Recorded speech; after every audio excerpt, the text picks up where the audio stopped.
The political spotlight intensified after an appointee linked to Zohran Mamdani resigned when past social media posts described as vile and anti-Semitic resurfaced online. The controversy erupted rapidly as screenshots circulated across platforms, prompting outrage from community leaders and elected officials. What began as a background appointment suddenly became a defining test of judgment, accountability, and values in public service. The resurfaced posts, which dated back several years, were widely condemned for their language and tone. Critics said the content crossed clear moral lines and raised serious concerns about whether the individual was fit to serve in any advisory or public-facing role.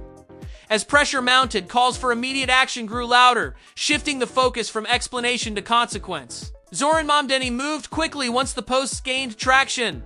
The appointee resigned soon after the backlash intensified, aiming to contain the fallout before it further damaged the campaign and its broader message. Supporters of Mamdani said the resignation demonstrated a zero-tolerance approach to hate, while opponents questioned how such material went unnoticed in the first place.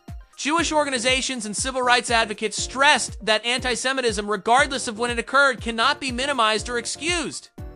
Many argue that social media histories are reflections of character and beliefs, not harmless relics of the past. For them, the resignation was necessary but insufficient without deeper reflection on vetting and accountability. The incident reignited debate over political vetting in the digital age. With years of online history easily accessible, critics say campaigns have a responsibility to thoroughly review past statements before making appointments. Others counter that people can change over time, though they acknowledge that public roles demand higher standards than private life. Online reaction was swift and divided. Some praised the resignation as the correct outcome, while others accused critics of selectively weaponizing old posts.